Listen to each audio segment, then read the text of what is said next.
Hello there, and welcome to Andre's Artist Profiles. This is a rather bittersweet artist profiles to me because for the time being, this is going to be my last. For reasons, as they say in Joan Crawford's alleged will, are well known to all of you. I'm not Joan Crawford, trust me. I'm just using that as a good example. Anyway, I thought that a good way to go out would be to profile yet another one of those artists that I've looked forward to profiling since I started this. And that is Aretha Franklin, who is going to be celebrating her birthday today. She's had some ill health in recent years, and there's been some debate, in particular during the 1990s, if Etta James or Aretha Franklin should be the official Queen of Soul. And I think I've come to my answer to that. Etta James is the Queen of Soul out of Chicago, and Aretha Franklin is the Queen of Soul out of Detroit. They both own their kingdoms, and they can both rule together as far as I'm concerned, because they're both Queens of Soul. I'm sorry. They're both Queens of Soul. I can't compare the two.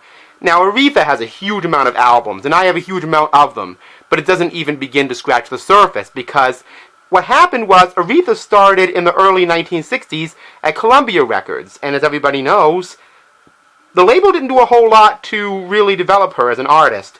But I did, when I was in New York some years ago, the day after Christmas, on a very drizzly day, visited the Barnes & Noble and found this 2-disc set, including 2 of her later Columbia albums, Take It Like You Give It, from 1966, and Soul Sister from 1967. Interestingly enough, the same year she released her album I Never Loved a Man, which I don't have on Atlantic.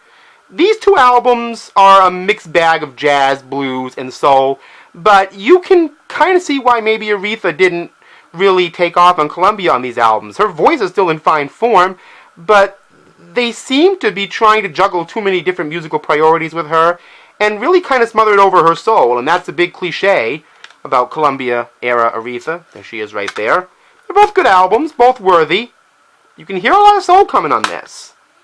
Now, if you want serious soul, and you don't want to buy individual albums, sorry about that, you'll want to go for 30 greatest hits. I actually got this for $1. When Bull Moose were giving away a bunch of records, the local record store is called Bull Moose around here, and this was $1. They're both in great condition. This is an original CD pressing of this. This has, I Never Loved a Man, Respect, Rock Steady, Daydreaming, all that stuff. Let's get all the greatest. One of the greatest hits I think ever made. Distills her great period. I'm not a big one for greatest hits, but if you got to get a greatest hits album, this is one you should get. It's a fantastic set. Sorry, that CD came out a little bit out there. Now, I always have this thing with early 70s Aretha. Kind of between periods. And she released 2 great albums in 1970. The first of which is The Girl's in Love with You, feminine peculiar of the Herb Alpert song, produced with Jerry Wexler, Tom Dow, the people who did all of her classics. There's Ree right there with the Sweet Inspirations. Cissy Houston. And Spirit in the Dark. This is a very famous album. A lot of people love this one. Can't really say I blame them. Aretha was really doing a good period in this. Going through a good period here during this time. The Girl's in Love with You came out in January 1970. This came out in August. Now this album was produced by Curtis Mayfield. It's not the soundtrack. I repeat, not the soundtrack to the film Sparkle, starring Lonette McKee, because those were sung by the original cast. This was just Aretha's interpretation of the songs. And of course, giving me something he can feel, really was the album that jumped out on here.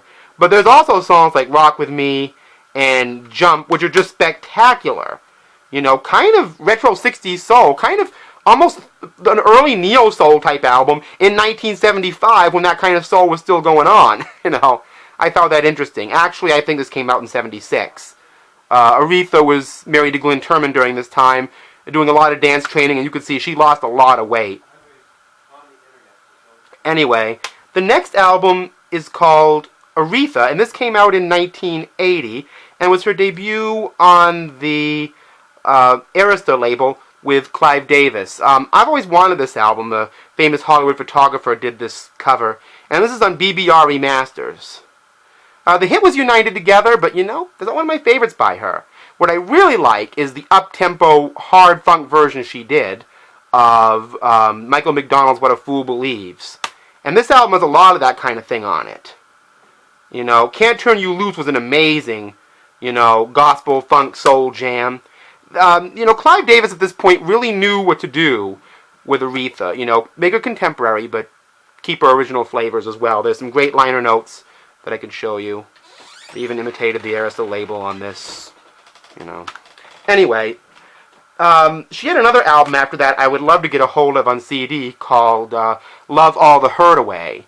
She did that song with George Benson, similar to her debut. The next album is Jump to It, another item out of my Parents 45 collection.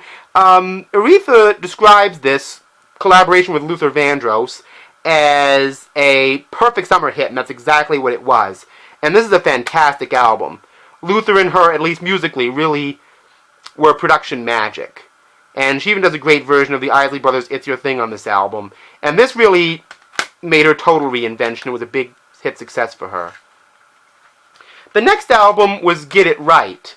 Very similar in style, actually quite a lot funkier in a lot of ways. The only problem is that there was an issue that she had with Luther Vandross during this time period.